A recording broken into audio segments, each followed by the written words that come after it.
Friends, welcome back to दीक्षा माता blog. कैसे हैं आप सभी? आई होप आप सभी अच्छे होंगे, मैं भी अच्छी हूँ।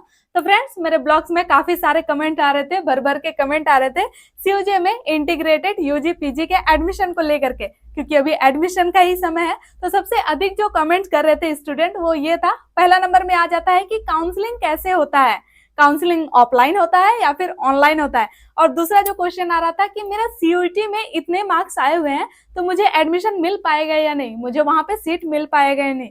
और एक तीसरा क्वेश्चन आता था कि अगर मुझे यूनिवर्सिटी में एडमिशन मुझे मिल गया, मुझे वहां सीट मिल गया, तो फिर हॉस्टल में सीट मिल पाएगा या नहीं। और चौथा क्वेश्चन आता था कि अगर मेरा एडमिशन हो गया लेकिन अगर हॉस्टल नहीं मिला तो यूनिवर्सिटी के आसपास में रहने के लिए ऐसी कोई अच्छी जगह मिलेगी या नहीं मिलेगी। और जो पांचवा क्वेश्चन आता था वो ये था कि ओबीसी एसटी एससी लोगों का जो क्वेश्चन था वो ये था कि हमें किस लेवल का सर्टिफिकेट का रिक्वायरमेंट होगा, ब्लॉक लेवल का या फिर डिस्ट्रिक्ट लेवल का। और छठा जो क्वेश्चन आता था वो ये था कि वहां पे एडमिशन के बाद जो अटेंडेंस का है, क्लास में अटेंडेंस इंपॉर्टेंट है या नहीं आया है, ये चीज। और क्वेश्चन आता था कि यूनिफॉर्म है या नहीं, वहां पे यूनिवर्सिटी में यूनिफॉर्म है या नहीं। फिर और एक क्वेश्चन आता था जैसे कि ई कल्याण को लेकर के स्कॉलरशिप मिलता है या नहीं मिलता है। ये सारी चीजों का अभी मैं आंसर आप लोगों को देने वाली हूँ, सभी चीजों का। जिनका जिनका आपको डाउट है, जिनका क्वेश्चन, जिनका कमेंट आता था, वो सारी चीजें अभी मैं आप लोगों को बताने वाली हूँ। और एक कमेंट ये भी आता था कि सैटरडे को क्लास होती है या नहीं। तो चलिए मैं आपके सारे कमेंट्स का आंसर एक एक करके देती हूँ। सबसे पहला क्वेश्चन कि सीयूजे में एडमिशन कैसे होगा, 12 के मार्क्स के अनुसार हो गए या नहीं। तो मैं आप लोगों को बता दूं कि सीयूजे में एडमिशन जो है वो सीयूटी के मार्क्स के अनुसार होगा। लेकिन एक बात है कि आपका 12 में भी 55% होना जरूरी है। अगर आपका 12 में 55% नहीं रहता है तो आप सीयूटी में कितनों भी मार्क्स ला ले, आपका एडमिशन नहीं हो पाएगा। और एक चीज, जिस डिपार्टमेंट में आप एडमिशन लेना चाहते हैं सीयूजे में, उस डिपार्टमेंट में जिस जिस सब्जेक्ट का मार्क्स चाहिए होगा उस सब्जेक्ट का आपको जो है एग्जाम लिखना पड़ेगा सीयूटी में। जैसे कि मैं अभी आप लोगों को बताती हूँ, दिखाती हूँ। अगर आप लोग integrated BSc and MSc in life science अगर आप लोग लेना चाहते हैं तो उसमें आप लोगों को बायोलॉजी, फिजिक्स एंड केमिस्ट्री का एग्जाम देना पड़ेगा सीयूटी में। उसी तरह से मैं और एक देखती हूँ, जैसे अगर मान लेते हैं कि आप लोग ले रहे हैं integrated BA and MA in Chinese, अगर आप लोग ले रहे हैं तो उसमें आपको जो है जनरल टेस्ट देना पड़ेगा सीयूटी में। तो इसी तरह से जिस डिपार्टमेंट में आप जाना चाहते हैं उस डिपार्टमेंट में जिस जिस सब्जेक्ट का जरूरत पड़ेगा, जिस जिस सब्जेक्ट के मार्क्स का जरूरत पड़ेगा, उस सब्जेक्ट का एग्जाम आपको सीयूटी में लिखना पड़ेगा। तो ये जो चार्ट है ये आप लोगों को जो है cug.ac.in में मिल जाएगा। और इसमें भी आप लोग अगर देखना चाहेंगे तो पोज कर करके देख सकते हैं एक एक चीज, या फिर मैं डिस्क्रिप्शन में भी इसको डाल दूंगी तो आप लोगों को और अच्छे से पता चल जाएगा। अब आ जाता है दूसरा स्टेप, सीयूटी तो आप लोग लिख लिए, आपके हाथ में रिजल्ट भी आ गया। अब क्या करना है? अब करना है रजिस्ट्रेशन। अभी तक तो आप लोग रजिस्ट्रेशन भी कर लिए होंगे, जो नहीं किए हैं वो जल्दी से जल्दी कर लीजिए, क्योंकि 15 अगस्त तक ही लास्ट डेट है। तो जो रजिस्ट्रेशन नहीं किए हैं उनके लिए मैं थोड़ा सा बता देती हूँ। तो आप लोगों को जाना होगा cug.ac.in में, फिर जाना होगा एडमिशन 2024 में, सीयूटी यूजी 2024। इसमें क्लिक करने पर आप लोग आ जाइएगा यहाँ पे रजिस्ट्रेशन लिंक में। इसके बाद क्या करना है, यहीं पे आप लोगों को रजिस्ट्रेशन लिंक में क्लिक करना है। यहाँ जो है रजिस्ट्रेशन लिंक में अगर हम लोग क्लिक कर लेते हैं तो यहाँ पे निकल के ये आ जाएगा, इसी जगह पे आप लोगों को क्लिक करना है।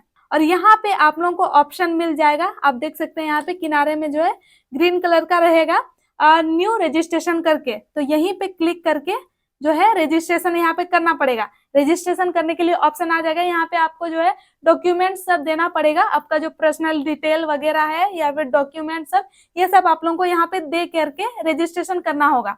इसके बाद यहाँ पे सारा कुछ देने के बाद ना रजिस्ट्रेशन चार्ज लगेगा, कुछ रजिस्ट्रेशन फी लगेगा, वो आप लोगों को पे करना होगा। उसके बाद आपका जो है रजिस्ट्रेशन हो जाएगा। तो इस तरह से रजिस्ट्रेशन करना है। अब आ जाता है तीसरा स्टेप, रजिस्ट्रेशन तो आपका हो गया। अब क्या करना है? अभी आप लोगों को कुछ नहीं करना है, अभी आप लोगों को चुपचाप बैठ के वेट करना है। जैसे ही रजिस्ट्रेशन डेट खत्म हो जाएगा वैसे ही रजिस्टर्ड कैंडिडेट का नेम आ जाएगा, उनका लिस्ट आ जाएगा।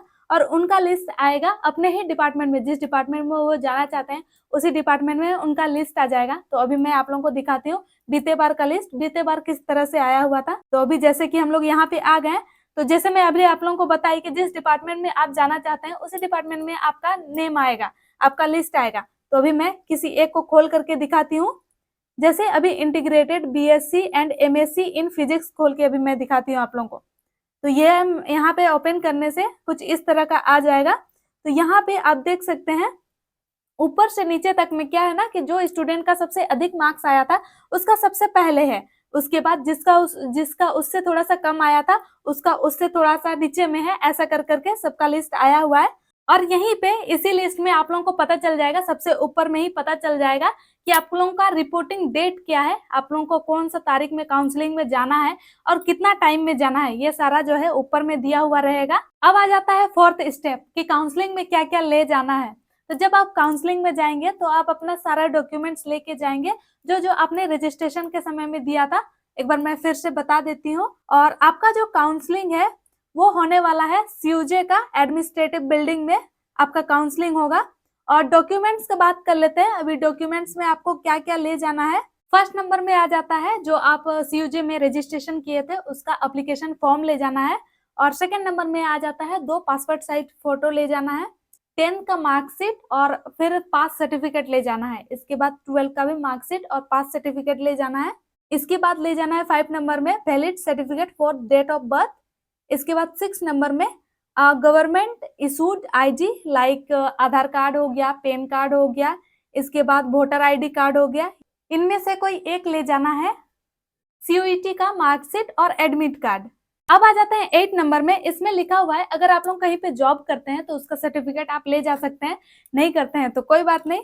इसके बाद 9 नंबर में है करेक्टर सर्टिफिकेट, ये भी ले जाना है। फिर आ जाता है माइग्रेशन सर्टिफिकेट भी ले जाना है। इसके बाद आ जाता है caste certificate, SC ST OBC में अगर आते हैं, MCL में आते हैं, तो अगर आप रिजर्वेशन चाहते हैं OBC में, जैसे मान के अगर आप रिजर्वेशन चाहते हैं तो OBC सर्टिफिकेट ले जाना है। और उसमें क्या है ना कि आप लोगों को जो है डिस्ट्रिक्ट लेवल का सर्टिफिकेट चाहिए, या फिर डिस्ट्रिक्ट लेवल का अगर आपका नहीं है तो कम से कम SDO लेवल का तो चाहिए ही चाहिए, तब रिजर्वेशन आपको मिल सकता है, वरना रिजर्वेशन नहीं मिल सकता है। अब आ जाता है 12 नंबर में, इसमें सेल्फ डिक्लेरेशन फॉर्म ले जाना है अगर आप OBC MCL में आते हैं, MCL कैटेगरी में आते हैं तो। इसके बाद 13 नंबर में PWD PH सर्टिफिकेट ले जाना है अगर उसमें आप आते हैं तो। कश्मीरी पंडित अगर इसमें अगर आप लोग आते हैं तो इसका भी सर्टिफिकेट ले जाना है। डिफेंस कैटेगरी में अगर डिफेंस कैटेगरी में आते हैं तो उसका भी सर्टिफिकेट ले जाना है। और यदि आप स्पोर्ट प्लेयर हैं इंटरनेशनल लेवल में, नेशनल लेवल में या फिर स्टेट लेवल में, तो आप उसका सर्टिफिकेट ला सकते हैं, एडमिशन के समय में आपको उसमें बेनिफिट मिलेगा। अब आ जाते हैं 17 नंबर में, इसमें लिखा है PM cares for children scheme, अगर इसमें आप हैं तो इसका सर्टिफिकेट ला सकते हैं, इसमें भी आपको बेनिफिट मिल सकता है। तो यहाँ पे इतनी सारी चीजें हैं, इसमें से जो जो आपके काम की चीजें हैं वो सब आप लेके आ सकते हैं। जो जो चीज आपको लाना है उसमें से आपको कुछ नहीं छोड़ना है, सब कुछ लेके ही आना है। काउंसलिंग तो हो गया, अब आप मान लीजिए कि आपको सीट मिल जाती है, तो वो जो आपको सीट मिली है वो पूरा लॉक नहीं है। जैसे ही आप काउंसलिंग से आते हैं उसी रात में या फिर दूसरे दिन सवेरे समत पोर्टल में आपका लॉगिन में फी पेमेंट करने का ऑप्शन आता है। अगर उस टाइम में आप फी पेमेंट कर देते हैं तो वो जो आपका सीट है वो लॉक्ड हो जाता है। तो इसी में काफी सारे स्टूडेंट का कमेंट आता था, काफी सारे स्टूडेंट जो है पूछते थे कि कितना फी लगता है। तो चलिए अभी मैं आप लोगों को बताती हूँ फी स्ट्रक्चर क्या है।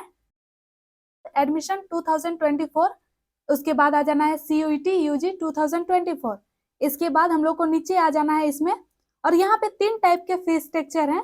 जो जनरल OBC EWS हैं उनका अलग फीस है, और जो ST SC में आते हैं उनका अलग फीस है, और जो BEd के स्टूडेंट्स हैं उनके लिए भी अलग फीस है, और जो इंजीनियरिंग वाले स्टूडेंट है उनके लिए तो सब कुछ अलग ही है, एडमिशन भी अलग है और फी भी अलग है।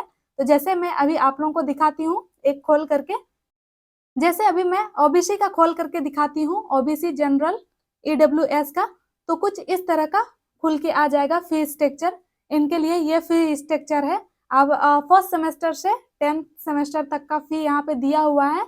अब मैं आप लोगों को दिखाती हूँ ST SC लोगों का फी स्ट्रक्चर क्या है। तो इसको यहाँ से ओपन कर लेते हैं। तो ये रह गया फी स्ट्रक्चर ST SC लोगों के लिए। अब हम लोग देखते हैं BSc BEd वाले लोगों का जो फी स्ट्रक्चर था वो क्या था।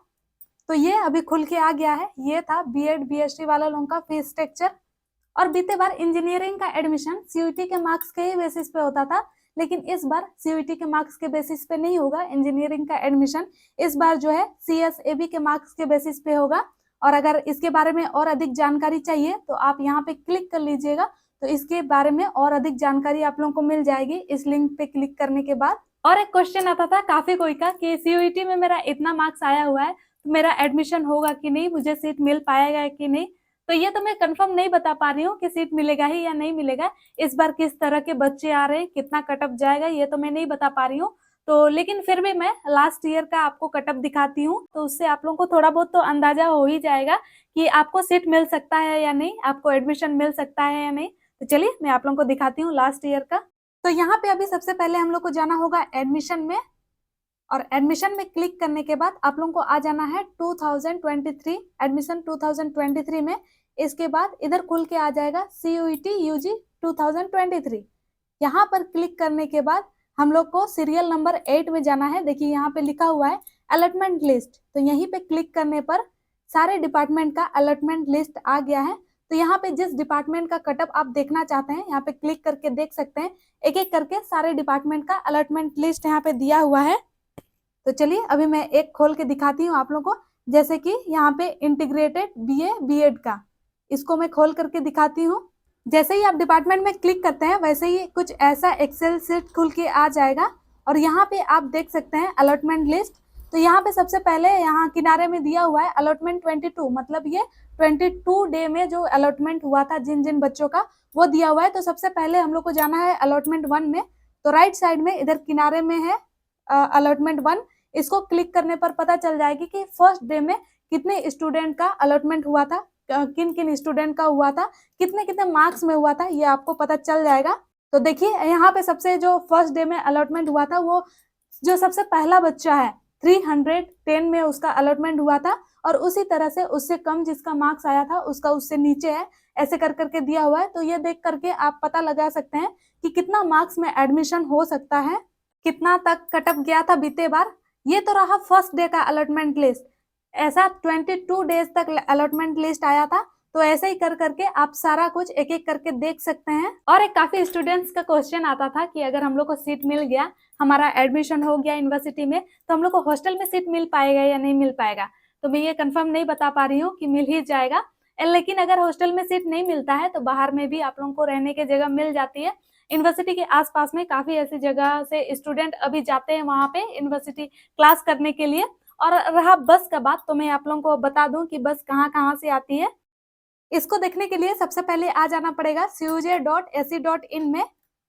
इसके बाद आप लोगों को आ जाना है यहाँ पे कैंपस में। कैंपस में आने के बाद ट्रांसपोर्ट में आ जाना है। यहाँ पे क्लिक करने के बाद ये खुल के कुछ इस तरह से आ जाएगा, और यहाँ पे पूरा डिटेल दिया हुआ है कि कहाँ से बस आती है, कितने बजे से आती है। तो सबसे पहला जो बस है वो कोकर चौक तरफ से आती है, और यहाँ पे दूसरी बस जो है नामकोम साइड से आती है। इस तरह से कर करके दिया हुआ है। एक बस जो है फिरालाल चौक तरफ से भी आती है, और एक बस जो ब्राह्मणे कैंपस है, जो पुराना कैंपस है सेंट्रल यूनिवर्सिटी ऑफ झारखंड का, उसका पुराना कैंपस तरफ से भी एक बस आती है। इसके बाद एक JSCA स्टेडियम तरफ से आती है, और एक है जो कि मोराबादी साइड से आती है। तो आप कह सकते हैं कि ये जो मेन एरिया है उधर सब तरफ से ये बस आती है। और एक क्वेश्चन आता था स्टूडेंट्स का कि स्कॉलरशिप मिलती है या नहीं मिलती है। तो मैं बाकी स्टेट का तो नहीं बता पा रही हूँ, लेकिन जो झारखंड के हैं और ओबीसी हैं तो उनके लिए मैं बता दूं कि स्कॉलरशिप मिलती है, और जितना फी रहता है उससे थोड़ा सा अधिक ही मिलती है। और एक क्वेश्चन आ रहा था कि अटेंडेंस कैसा है, अटेंडेंस इंपॉर्टेंट है या नहीं है यूनिवर्सिटी में। तो मैं एक चीज बता दूं कि यूनिवर्सिटी जो है बहुत ही स्ट्रिक्ट है अटेंडेंस को लेकर के। अगर आपका 75% अटेंडेंस नहीं बनता है तो आपको एग्जाम लिखने भी नहीं दिया जाएगा। तो कुछ इस तरह का रूल्स है यहाँ का। और एक क्वेश्चन आता था स्टूडेंट का कि छुट्टी मिलती है या नहीं सैटरडे को। तो मैं आपको बता दूं एक अच्छाई है यूनिवर्सिटी का कि सप्ताह में 2 दिन छुट्टी मिलती है, जैसे कि एक संडे हुआ और एक सैटरडे हुआ। अब मुझे लगता है कि मैं आपके सारे कमेंट्स का आंसर दे दी हूँ। तो फ्रेंड्स आज का ब्लॉग एंड ही पे करते हैं। अगर वीडियो अच्छी लगी हो तो एक लाइक कर दीजिए और एक प्यारा सा कमेंट कर दीजिए, और अगर चैनल में नए आए हैं चैनल को सब्सक्राइब कर दीजिए। मिलता है नेक्स्ट ब्लॉग में, तब तक के लिए बाय बाय।